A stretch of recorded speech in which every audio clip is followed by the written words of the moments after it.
Berita tergempar, berita paling panas hari ini. Yang di Pertuan Agong ke-17 tidak memecat Anwar Ibrahim sebagai Perdana Menteri ke-10 di Istana hari ini. Ya, ini adalah berita paling buruk, paling sial untuk Muhyiddin, Dr. Sam, Tun M, PAS, Bersatu dan Perikatan Nasional,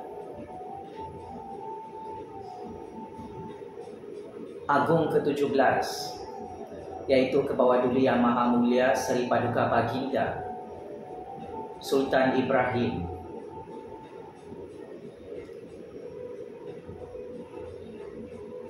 Tidak mahu menukar Perdana Menteri di Istana dan Putrajaya secara rasmi hari ini.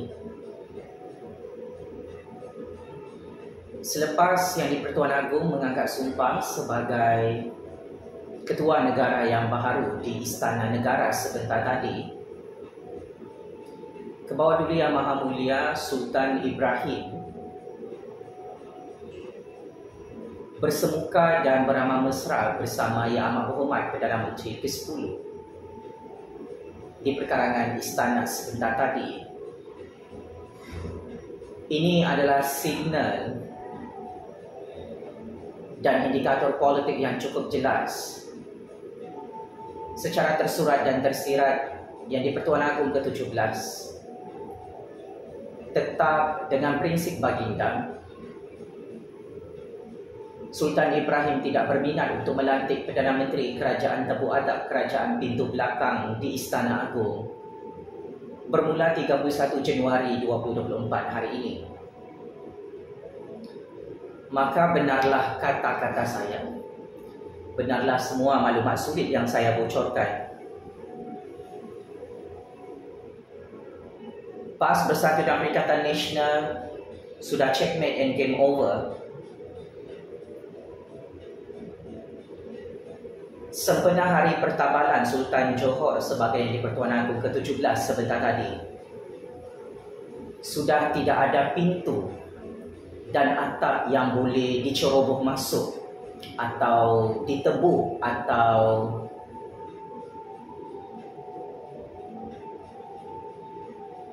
dibuka untuk membentuk kerajaan pintu belakang, untuk membentuk kerajaan tebuk atap di era pemerintahan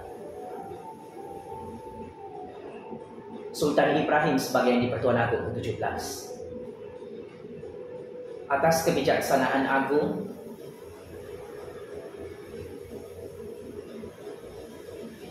template percaturan kuasa Sultan Ibrahim adalah sama seperti taktikal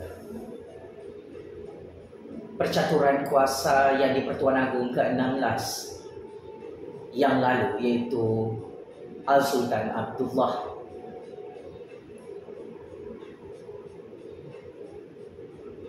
Sememangnya istana tetap menolak lobi-lobi politik daripada parti PAS Bersatu dan Perikatan Nasional untuk membentuk kerajaan pintu belakang di hadapan Sultan Johor. Jika pakcik-makcik Otok Arum perasan,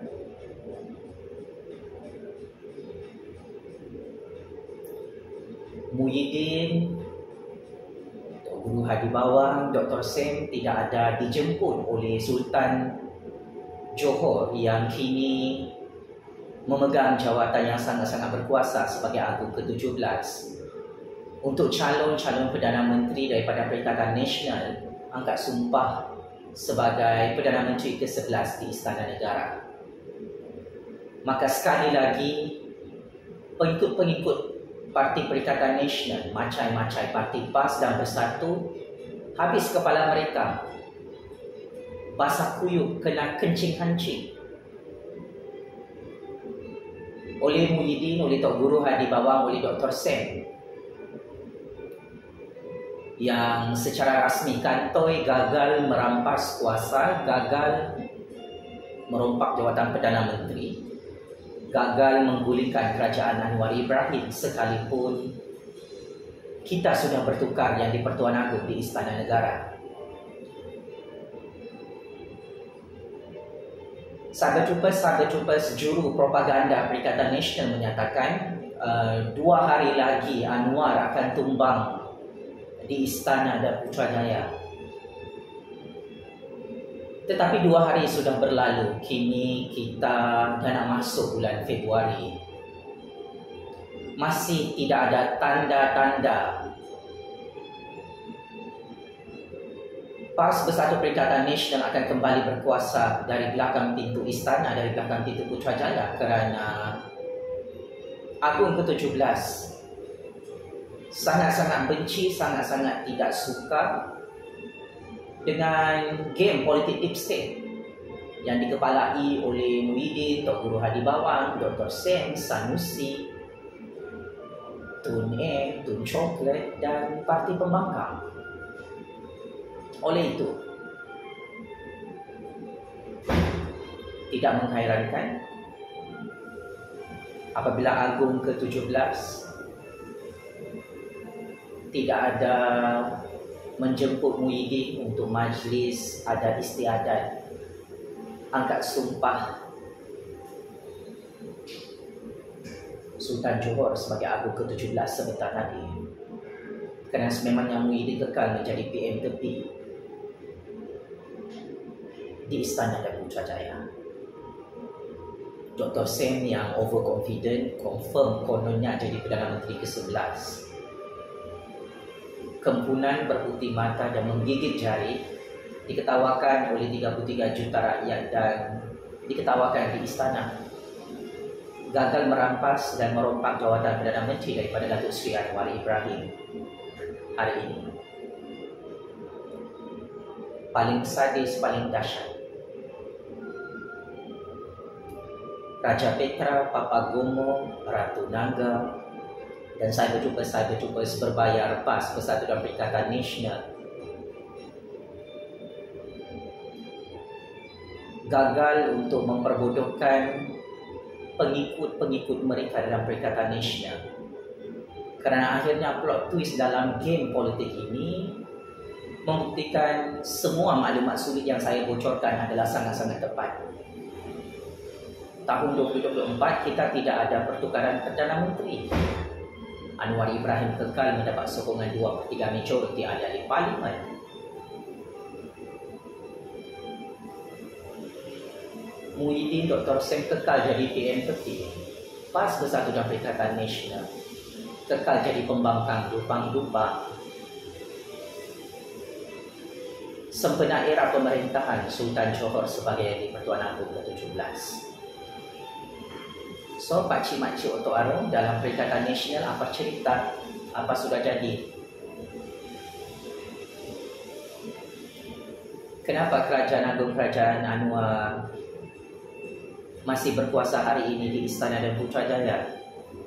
Kenapa Muhyiddin masih jadi PM tepi, Dr. Sem masih jadi PM tepi, PAS Bersatu Perikatan Nasional?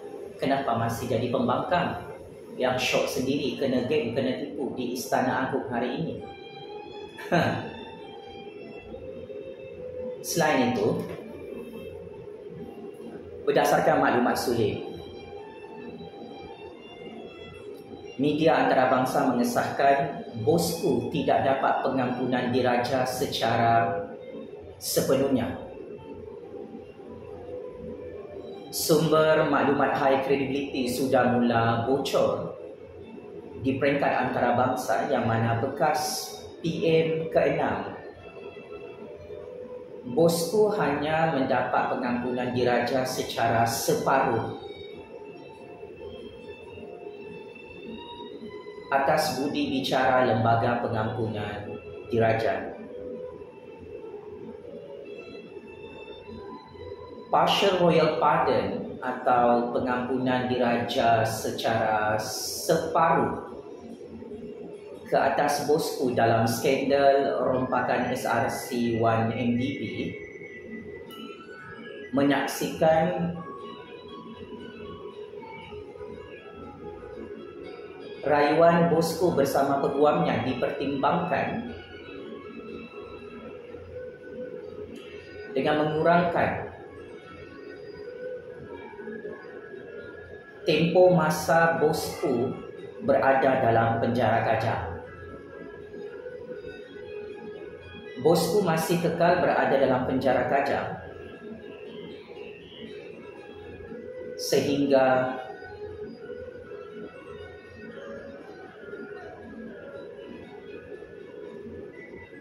tahun 2028 selewat-lewatnya.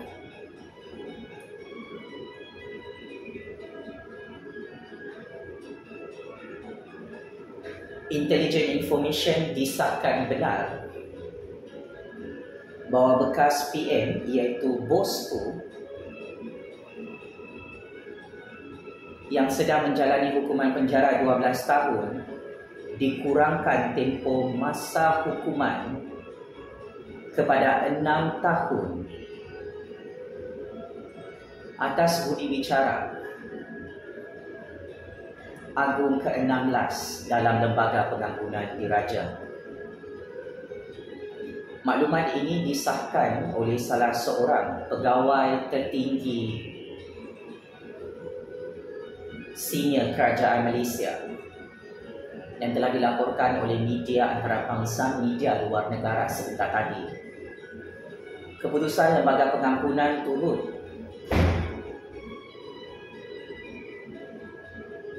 memutuskan bahawa hukuman denda 210 juta ringgit ke atas Bosku akan dikurangkan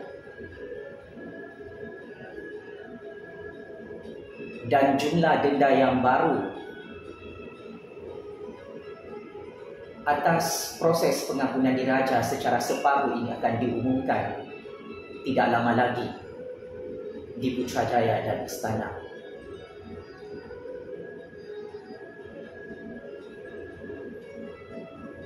Pengurangan hukuman penjara daripada 12 tahun kepada 6 tahun jika dikira dan dihitung Bosku akan tamat menjalani hukuman untuk kes rompakan SRC 1DB ini pada Ogos 2028. Sekiranya Bosku berkelakuan baik ketika berada dalam penjara Kajang, Bosku boleh keluar lebih awal, sekurang-kurangnya pada Ogos 2026 dalam Malaysia. Spekulasi bahawa Bosku mendapat pengampunan diraja secara penuh adalah laporan berita palsu dan tidak tepat yang telah diakui sendiri oleh utusan Malaysia Kelmarin, dan berita tersebut telah ditarik balik oleh portal berita tempatan Malaysia. Kini maklumat sulit baru dibocorkan oleh media antarabangsa. Bosku hanya mendapat pengampunan diraja secara separuh sahaja. Maka Bosku belum bebas daripada penjara Kajang Pakcik Makcik Oto Aroh. Bosku masih dihukum dalam penjara Kajang sehingga selewat-lewatnya tahun 2028. Mesyuarat sulit Lembaga Pengampunan Diraja yang dipengerusikan oleh Agung ke-16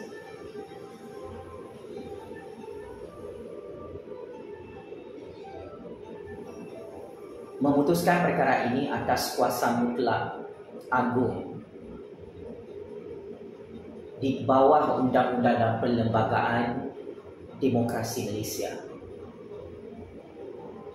Jika perkara ini benar, Bosku hanya mendapat pengampunan diraja secara separuh dan Bosku masih kekal dalam penjara Kajang, maka ia akan terus mengukuhkan kuasa Datuk Seri Anwar Ibrahim sebagai Perdana Menteri ke-10 sehingga tahun 2028.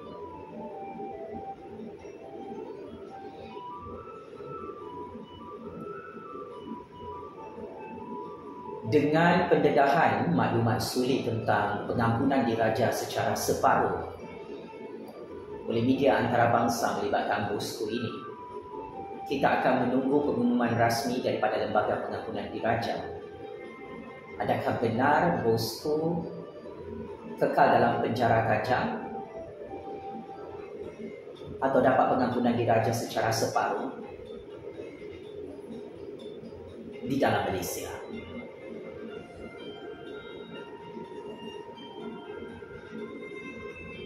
Dari segi rekod dalam mahkamah, bosku telah didakwa atas lebih 40 pertuduhan jenayah rasuah, jenayah rompakan, jenayah pecah amanah serta jenayah pengubahan wang haram. Dan ada beberapa kes berprofil tinggi yang masih dibicarakan dalam mahkamah, melibatkan kes jenayah rompakan 1MDB 2.3 bilion ringgit yang ditemui dalam akaun AM Bank pribadi bosku yang masih tidak ditutup oleh Kerajaan Agung Kerajaan Anwar di Putrajaya. Maka ini juga adalah cabaran dan halangan terbesar untuk bosku untuk bebas daripada penjara kajang. Kerana sekiranya bosku kalah dalam perbicaraan 1MDB, dana rompakan 2.3 bilion ringgit ini, bosku bakal meringkuk dalam penjara kajang dalam tempoh yang sangat-sangat lama, sekalipun mendapat pengampunan diraja secara separuh seperti yang disahkan oleh media antarabangsa sebentar tadi. Ini adalah satu berita kurang baik saya kira kepada bosku dan pasukan politiknya, kerana apabila bosku hanya mendapat pengampunan diraja secara separuh, maknanya legasi politik bosku tetap hancur dan pupus dalam penjara kajang.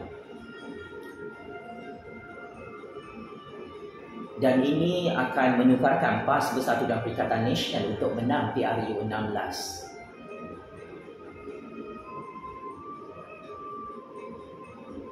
Kerana reputasi politik Kerajaan Anwar Ibrahim, Kerajaan Agung, cukup popular di Putrajaya dan Istana sejak PRU 15 sehingga Muhyiddin, Tun M, Tun Coklat, Tok Guru Hadi Bawang tidak mampu untuk menggulingkan Kerajaan Agung, Kerajaan Anwar dalam Malaysia sehingga hari ini. Apa komen rakyat Malaysia dan pandangan anda, Pakcik-makcik Otok Arum? Bosku masih kekal dalam penjara kajang, Datuk Seri Anwar Ibrahim masih kekal menjadi Perdana Menteri ke-10. Maklumat sulit high credibility dibocorkan oleh media antarabangsa di negara jiran, iaitu outlet media CNA yang mengesahkan bekas PM ke-6 bosku hanya mendapat the partial royal pardon, pengampunan diraja secara separuh, dan ini sekaligus menafikan berita palsu bosku belum bebas. Bosku masih menjalani hukuman dalam penjara kajang sehingga tahun 2028. Daulat Tuanku Yang di-Pertuan Agong, Daulat Tuanku Raja-Raja Melayu, Tabib Spring Yang Amat Berhormat Perdana Menteri ke-10 Datuk Seri Anwar Ibrahim yang sangat hebat dalam percaturan kuasa Malaysia untuk tahun 2024 gagal digulingkan oleh PAS Bersatu dan Perikatan Nasional di Putrajaya dan Istana pada 31 Januari 2024 hari ini. Penjara Kajang, penjara Sungai Buloh sudah tidak sabar untuk sambut kedatangan Muhyiddin, Tun M, Tun Coklat, Tok Guru Hadi Bawang, perompak penyamun dalam Perikatan Nasional yang menjadi pengkhianat petualang kepada Raja-Raja Melayu Islam, kepada rakyat dan negara Malaysia tercinta, Pakcik-makcik Otok Arum. Game is over. Sekian, terima kasih.